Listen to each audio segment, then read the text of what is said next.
Hi అందరికీ welcome back to my channel G S Vihari. Friends, ఈరోజు మన ఛానల్లో వీడియో ఏంటంటే, ఇప్పటికే మీ అందరికీ తెలిసి ఉంటుంది, ఇజ్రాయెల్లో యుద్ధం మొదలైంది.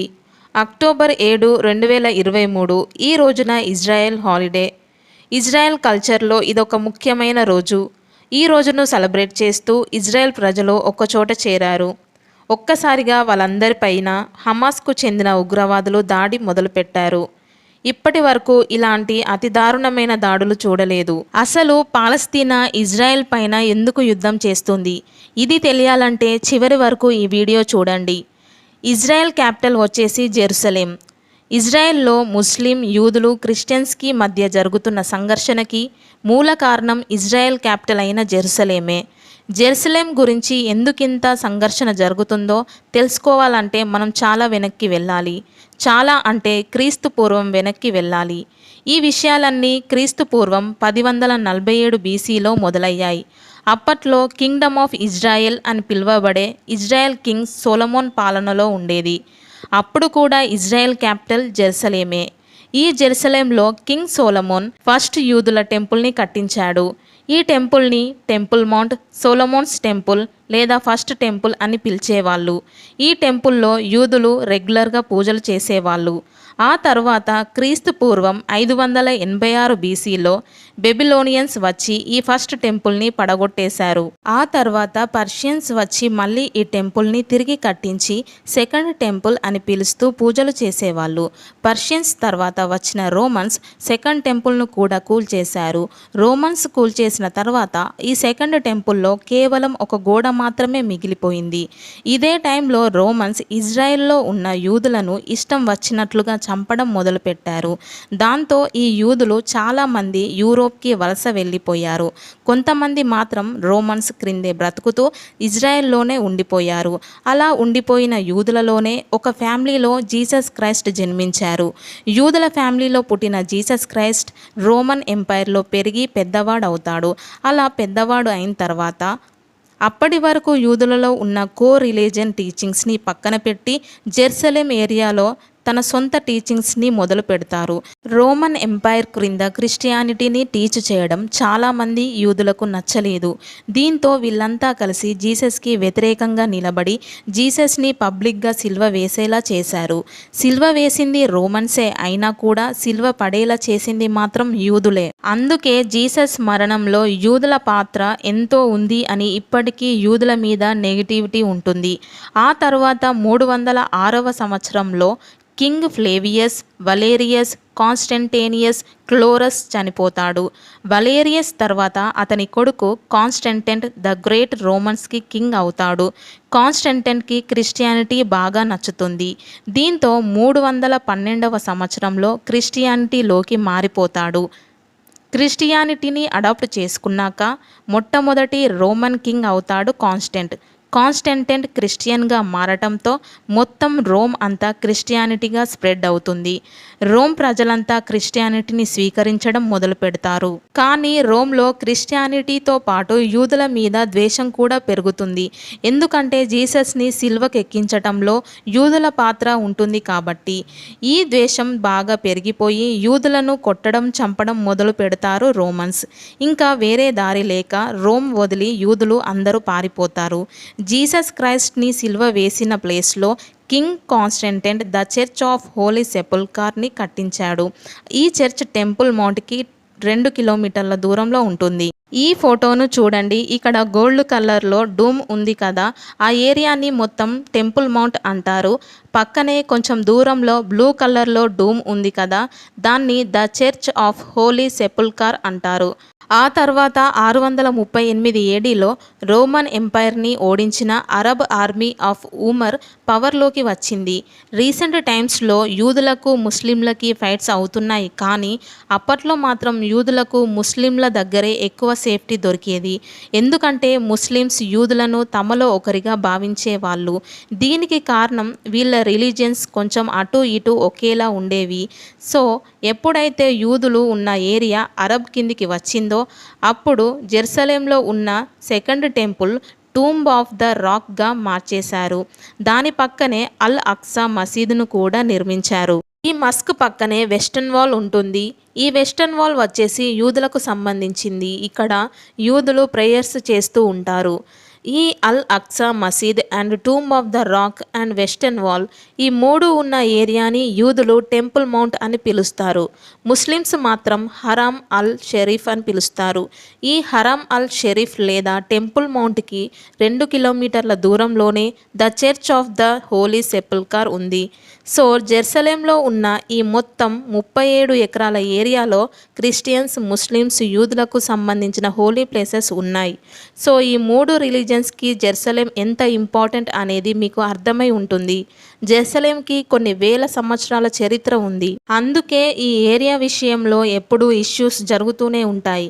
ఈ 3 కమ్యూనిటీస్ ఈ ఏరియాని సొంతం చేసుకోవాలని ఎప్పుడు ట్రై చేస్తూనే ఉంటాయి. యూదుల మీదకి ఎప్పుడు రూలర్స్ వచ్చినా వాళ్ళు తమ ప్లేస్ని వదిలేసి వేరే దగ్గరికి వెళ్ళిపోయేవాళ్ళు, మెయిన్గా యూరోప్కి. ఎందుకంటే యూరోప్ దగ్గరే ఉంటుంది కాబట్టి. ఆ యూరోప్తో పాటు ఇతర ప్రదేశాలకి వెళ్ళిపోయి సెటిల్ అయిపోయినా యూదులు ఎక్కడ ఉన్నా సరే జెరూసలేంలో ఉన్న టెంపుల్ మౌంట్ ఉన్న డైరెక్షన్ వైపు తిరిగి ప్రేయర్స్ చేసేవాళ్ళు. ఇప్పటికీ కూడా అలాగే ప్రేయర్స్ చేస్తూ ఉంటారు. 1891 వచ్చేసరికి ఇజ్రాయెల్ని అరబ్స్ ఆక్రమించేశారు. ఇదే టైంలో ప్రపంచ నలుమూలలో ఉన్న యూదులు అందరూ తమదైన ఇజ్రాయెల్కి వెళ్ళిపోవాలని డిసైడ్ అయ్యారు, మెయిన్గా యూరోప్లో ఉన్నవాళ్ళు. దీనికి చాలా కారణాలు ఉన్నాయి. మెయిన్గా యూరోప్లో యూదులను అస్సలు మనుషులుగా చూసేవాళ్ళు కాదు. అందుకే అంతా కలిసి ఇజ్రాయెల్ని వెనక్కి తీసుకోవాలని డిసైడ్ అయ్యారు. ఈ డిసిషన్కి పాలిటిక్స్ కూడా యాడ్ అయ్యాయి. ఈ డిసిషన్ కాస్త ఒక మూమెంట్గా మారుతుంది. ఆ మూమెంట్ పేరే జియోనిజం. ఈ జియోనిజం స్టార్ట్ అయ్యి ఈ యూదులు తమ ల్యాండ్ అయిన ఇజ్రాయెల్ని వెనక్కి తీసుకోవాలని ప్రయత్నం చేస్తూ ఉండగా వరల్డ్ వార్ 1 మొదలైంది.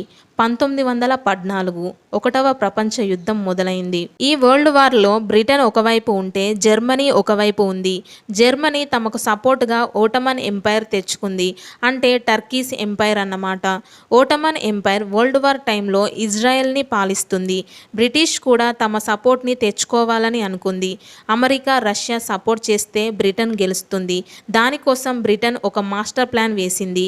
అదేంటంటే అమెరికాలో ఇంకా రష్యాలో ఉన్న యూదులను తమ వైపు తెచ్చుకుంటే ఆ యూదులు ఖచ్చితంగా అమెరికన్ ఇంకా రష్యన్స్ గవర్నమెంట్స్ని తమకు సపోర్ట్ చేసేలా ఇన్ఫ్లుయెన్స్ చేస్తారు.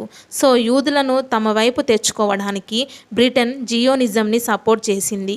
వార్లో కానీ తమకు సపోర్ట్ చేస్తే యుద్ధం గెలిచాక ఇజ్రాయెల్ని యూదుల సొంతం చేస్తాము అని బ్రిటన్ యూదులతో ఒక అగ్రిమెంట్ చేసుకుంది. 1918 వరల్డ్ వార్ 1 ముగిసిన తర్వాత యూదుల సపోర్ట్తో బ్రిటన్ యుద్ధం గెలిచింది. తర్వాత ఓటమన్ ఎంపైర్ క్రింద ఉన్న ఇజ్రాయెల్ని బ్రిటిష్ తమ అధికారంలోకి తెచ్చుకుంది. యూదులతో చేసుకున్న అగ్రిమెంట్ ప్రకారం యూరోప్లో ఉన్న యూదులందరినీ ఇజ్రాయెల్లోని పాలస్తీనా ఏరియాకి షిఫ్ట్ చేయటం మొదలుపెట్టింది బ్రిటన్. ఇది మోస్ట్ ఇంపార్టెంట్ పాయింట్, మళ్ళీ వినండి. యూరోప్లో ఉన్న యూదులందరినీ ఇజ్రాయెల్లోని పాలస్తీనా ఏరియాకి షిఫ్ట్ చేయటం మొదలుపెట్టింది బ్రిటన్. బ్రిటన్ సపోర్ట్తో యూదుల పాపులేషన్ పెరుగుతూ వచ్చింది. దాంతో పాలస్తీనాలో అరబ్స్ పాపులేషన్ కంటే యూదుల పాపులేషన్ ఎక్కువైపోయింది. 1939 సెకండ్ వరల్డ్ వార్ స్టార్ట్ అయింది. సెకండ్ వరల్డ్ వార్లో హిట్లర్ జర్మనీకి అరబ్స్ సపోర్ట్ చేస్తే యూదులు మళ్ళీ బ్రిటన్కి సపోర్ట్ చేశారు. ఈ వార్లో హిట్లర్ 60 లక్షల మంది యూదులను చంపేశారు. అయినా కానీ యూదులు ఏమాత్రం తగ్గకుండా పోరాడి హిట్లర్ని ఓడించడంలో బ్రిటన్, అమెరికా ఇంకా రష్యాకి సపోర్ట్ చేశాయి. సెకండ్ వరల్డ్ వార్ ముగిసిన తర్వాత మళ్ళీ ప్రపంచ యుద్ధాల లాంటివి రాకుండా ప్రపంచ అగ్రదేశాలు అన్నీ కలిసి యునైటెడ్ నేషన్స్ని ఫామ్ చేశాయి. బ్రిటన్ కోసం యూదులు తమ ప్రాణాలని పణంగా పెట్టి సెకండ్ వరల్డ్ వార్ గెలుపుని అందించారు. దీనికి బదులుగా వాళ్లకు రివార్డ్ ఇవ్వాలని ఉద్దేశంతో యూదులు ఇజ్రాయెల్ ప్రాబ్లంని యునైటెడ్ నేషన్కి అప్పగించింది బ్రిటన్. యునైటెడ్ నేషన్ ఒక రీసెర్చ్ చేసింది. దానిలో భాగంగా పాలస్తీనా పాపులేషన్లో 1/3 యూదులు, 2/3 అరబ్స్ ఉన్నారు. ఈ రిపోర్ట్ తర్వాత యునైటెడ్ నేషన్స్ ఒక హిస్టారికల్ డిసిషన్ తీసుకుంది. పాలస్తీనాలో ఉన్న యూదులు, ముస్లిమ్స్, క్రిస్టియన్స్కి అందరికీ ఆ ప్లేస్ ఇంపార్టెంట్, అందరికీ న్యాయం జరిగేలా సపరేట్గా ఇజ్రాయెల్ అనే కంట్రీని ఏర్పాటు చేసి దాన్ని యూదులకి, అదే ఏరియాలో పాలస్తీనా కంట్రీని ఏర్పాటు చేసి దాన్ని ప్రాంతాన్ని పాలస్తీనాకు ఇచ్చి జెరూసలేంని మాత్రం ఎవరికీ ఇవ్వకుండా యునైటెడ్ నేషన్ కంట్రోల్లో ఉండాలి అని డిసైడ్ అయింది. యునైటెడ్ నేషన్స్ తీసుకున్న ఈ డిసిషన్ని అరబ్స్ నేషన్స్ అన్ని వ్యతిరేకించాయి. కానీ యుఎన్ ఓటింగ్లో ఈ డిసిషన్కి ఫేవర్గా ఓట్స్ రావడంతో 1947 యుఎన్ ఇజ్రాయెల్ మరియు పాలస్తీనాని రెండు దేశాలుగా డిక్లేర్ చేస్తూ మ్యాప్ని రిలీజ్ చేసింది. ఈ నిర్ణయంతో యూదులు అందరూ చాలా హ్యాపీ అయిపోయారు. ఎందుకంటే యునైటెడ్ నేషన్స్ తీసుకున్న ఈ పార్టిషన్తో యూదుల చేతుల్లో లేని ల్యాండ్ కూడా యూదుల చేతుల్లోకి వచ్చింది. అప్పటి వరకు ఇజ్రాయెల్ని పాలించిన బ్రిటిష్ వాళ్ళు యుఎన్ తీసుకున్న డిసిషన్తో ఇజ్రాయెల్ని యూదులకు అప్పగించి వెళ్ళిపోయారు. కానీ ఈ పార్షన్ని వ్యతిరేకించిన Arab country like Egypt, Syria, Jordan, Saudi Arabia, Iraq Britishers వెళ్ళిపోయిన వెంటనే ఇజ్రాయెల్ మీదికి యుద్ధానికి దిగాయి. ఇన్ని దేశాలను ఎలా అడ్డుకుంటుంది? ఇక ఇజ్రాయెల్ పని అయిపోయింది అని అందరూ అనుకున్నారు. కానీ ఇజ్రాయెల్ ఎంత బలమైన దేశం అంటే అందరికీ షాక్ ఇచ్చింది. ఈ అరబ్ కంట్రీస్ అన్నిటినీ ఓడించి యునైటెడ్ నేషన్స్ ఇచ్చిన ల్యాండ్ కాకుండా ఇంకా ఎక్స్ట్రా ల్యాండ్ని ఆక్రమించి తమలో కలుపుకుంది ఇజ్రాయెల్. ఆ తర్వాత 1950లో ఇజ్రాయెల్ ఒక లా పాస్ చేసింది. ఆ లా పేరు లా ఆఫ్ రిటర్న్. ఈ లా ప్రకారం ప్రపంచంలో ఎక్కడ యూదులు ఉన్నా కానీ వాళ్ళకి ఇజ్రాయెల్ సిటిజన్షిప్ లభిస్తుంది అని ఇజ్రాయెల్ డిక్లేర్ చేసింది. ఇలా ఎదుగుతున్న ఇజ్రాయెల్ని దెబ్బతీయడం కోసం అరబ్ కంట్రీస్ ఎప్పటికప్పుడు అవకాశం కోసం ఎదురు చూస్తూ వచ్చాయి. 1964లో ఈ అరబ్ కంట్రీస్ అన్ని ఈజిప్టులో ఒక మీటింగ్ పెట్టి ఆ మీటింగ్లో ఒక ఆర్గనైజేషన్ని ఫామ్ చేశాయి. ఆ ఆర్గనైజేషన్ పేరు PLO అంటే పాలస్తీనా లిబరేషన్ ఆర్గనైజేషన్.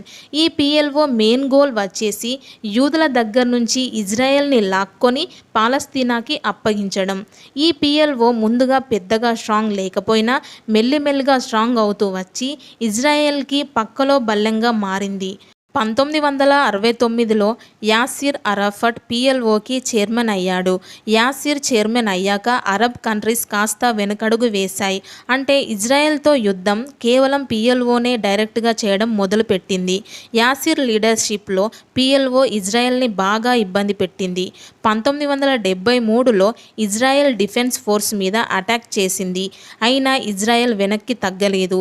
ఇజ్రాయెల్తో డైరెక్ట్ వార్ కష్టమని తెలిసి ఇండైరెక్ట్గా వార్కు దిగింది PLO. ఇజ్రాయెల్ ప్లేన్స్ని హైజాక్ చేయడం మొదలుపెట్టింది. 1968 ఇంకా 1977 మధ్యలో PLO ఇజ్రాయెల్కు చెందిన 29 ప్లేన్స్ని హైజాక్ చేసింది.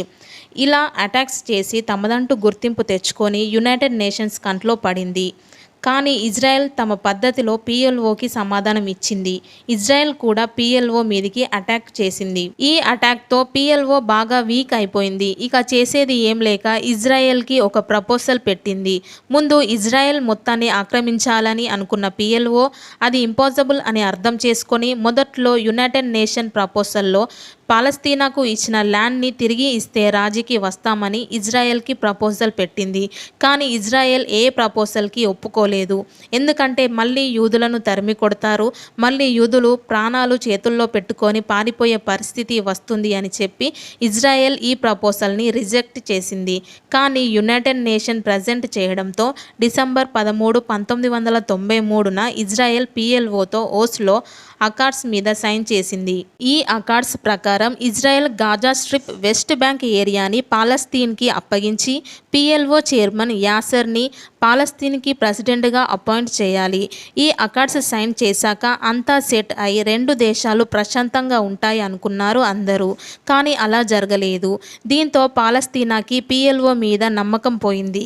ఇజ్రాయెల్ చేతుల్లో PLO ఒక కీలు బొమ్మలా అయిపోయిందని పాలస్తీన్స్ ఫీల్ అవ్వడం మొదలుపెట్టారు. ఇలాంటి టైంలో హమాస్ సీన్లోకి ఎంటర్ అయింది.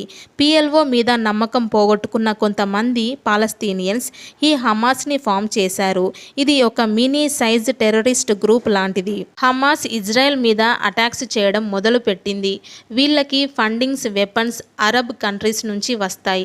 అరబ్ కంట్రీస్ నుంచి ఫండింగ్స్ ఎందుకు వస్తాయి అంటే తెలిసిందే కదా, ఇజ్రాయెల్ని ముంచడానికి అరబ్ కంట్రీస్ ఎప్పుడూ ముందుంటాయి.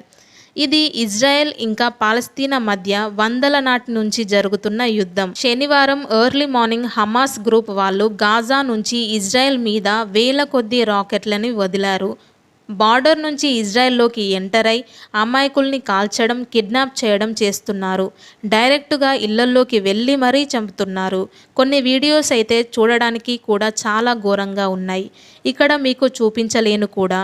ఎందుకంటే అలాంటి వీడియోస్ కానీ ఫొటోస్ కానీ పెడితే యూట్యూబ్ ఈ వీడియోలను డిలీట్ చేస్తుంది. ఇప్పటికీ 700కు పైగా ఇజ్రాయెల్ ప్రజలు చనిపోయారు. 2200 మందికి పైగా గాయపడ్డారు. 100 మందికి పైగా కిడ్నాప్ చేశారు. Israel prime minister Benjamin Netanyahu we are at war అని డిక్లేర్ చేశారు. రివెంజ్ మామూలుగా ఉండదు, హమాస్ని నాశనం చేస్తామని వార్నింగ్ కూడా ఇచ్చారు. అమెరికా కూడా ఇజ్రాయెల్కు సపోర్ట్ చేసింది. పీఎం మోడీ గారు కూడా ఇజ్రాయెల్ పక్షాన ఉన్నామని ట్వీట్ చేశారు. ఇండియా ఇజ్రాయెల్ని సపోర్ట్ చేయడం కరెక్ట్. ఎందుకంటే రేపు ఇండియాకు ఏమన్నా ప్రాబ్లం వస్తే ఫస్ట్ హెల్ప్ చేసేది ఇజ్రాయెల్ అని నా ఒపీనియన్. కానీ నాకు బాధగా అనిపించిన విషయం ఏంటంటే చాలామంది మన దేశం కానీ ఇజ్రాయెల్కి ఫుల్ సపోర్ట్ చేస్తున్నారు. వీ స్టాండ్ విత్ ఇజ్రాయెల్ అని ట్వీట్ చేస్తున్నారు. చాలా ఫాస్ట్గా రియాక్ట్ అవుతున్నారు, జాలి పడుతున్నారు.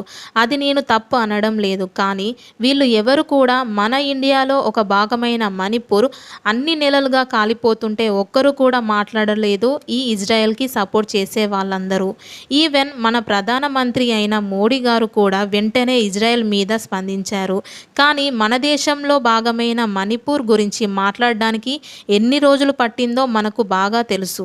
ఎనీవే, ఇజ్రాయెల్ ఇంటెలిజెన్స్ చాలా స్ట్రాంగ్గా ఉంటుంది. కానీ ఈ అటాక్ని కనిపెట్టలేకపోయారు. యుద్ధంలో గెలుపు అనేది ఉండదు, అందరూ లూజర్సే. ఎందుకంటే వీళ్ళ యుద్ధానికి అమాయక ప్రజలు బలి అవుతున్నారు కాబట్టి. సో చూసారు కదా ఫ్రెండ్స్, వీడియో మీకు నచ్చింది అనుకుంటాను. వీడియో కనుక మీకు నచ్చినట్లయితే లైక్ చేయండి, షేర్ చేయండి. అలాగే మా ఛానల్ని సబ్స్క్రైబ్ చేసి పక్కకున్న బెల్ ఐకాన్ని ఒక్కసారి మోగించండి. చివరి వరకు ఈ వీడియో చూసినందుకు థ్యాంక్ యూ.